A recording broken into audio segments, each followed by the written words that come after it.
Two men wake up in a locked room. Neither of them remembers how they got there. One of them has spent his life mastering certainty. The other has spent his life mastering doubt. In 11 minutes, a machine on the wall is going to make one of them very, very certain of something.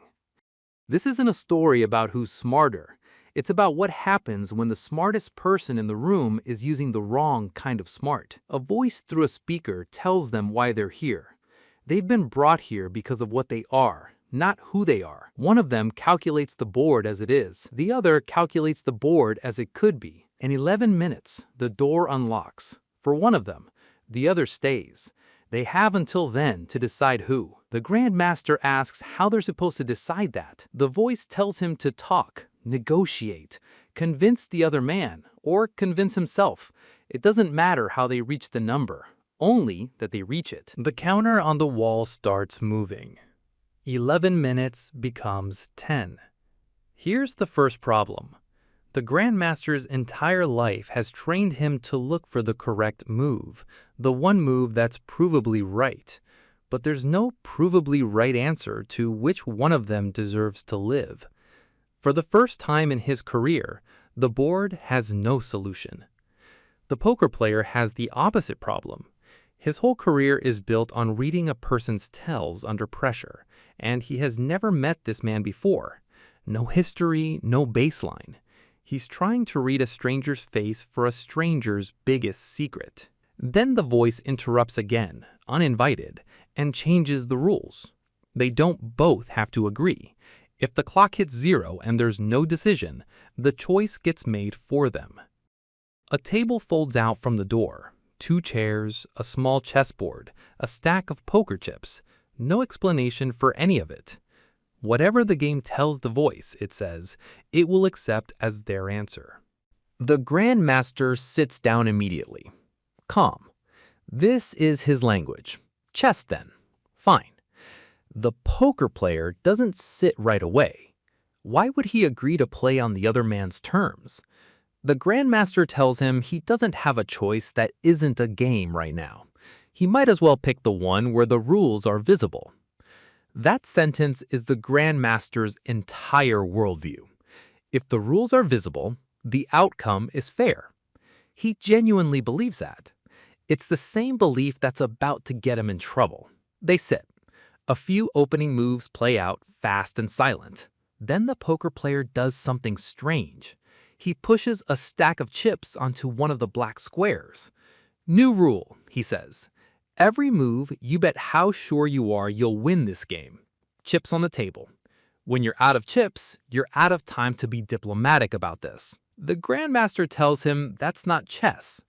The poker player says no, it's the room they're actually in. Chips get pushed. Positions shift. The clock keeps falling. By the 4th move, the Grandmaster is losing. Not on the board, but at the table. He's playing a game he can calculate perfectly and still losing because the thing being measured has changed. Chess rewards the best objective move. This new game rewards the best guess about what the other person believes. The Grandmaster says it quietly, almost to himself. The other man isn't trying to win the position. He's trying to make him think he's losing it. The poker player tells him he's catching on. The Grandmaster stops moving pieces. He starts watching the poker player's hands instead of the board. And here's the turn nobody expects. The moment the Grandmaster stops treating this like chess is the moment he actually starts winning. He's not out-calculating the other man anymore. He's doing something he's never had to do at a board before, reading a human being. Then the voice speaks again. And this time, it changes everything.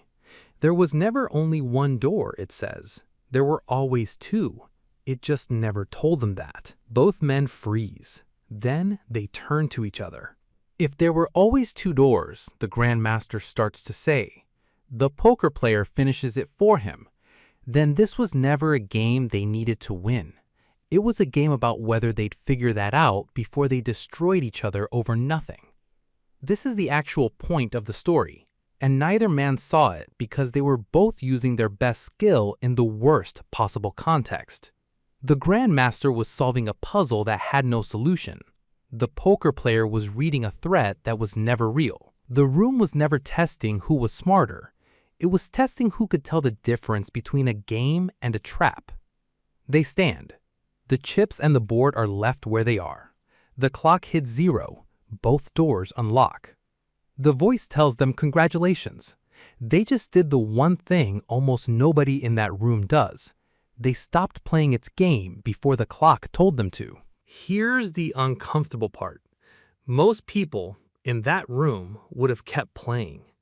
Not because they're not smart, because the smartest people are often the most likely to trust a frame they're handed, especially when it looks like their kind of problem. The grandmaster almost lost by being too good at chess. The poker player almost lost by being too good at reading threats. The only move that actually worked was the one neither of them had a name for. So here's the actual question. The last time you were stuck in a negotiation with a boss, a partner, a stranger, were you actually solving the problem in front of you, or were you just really good at playing the game someone else handed you?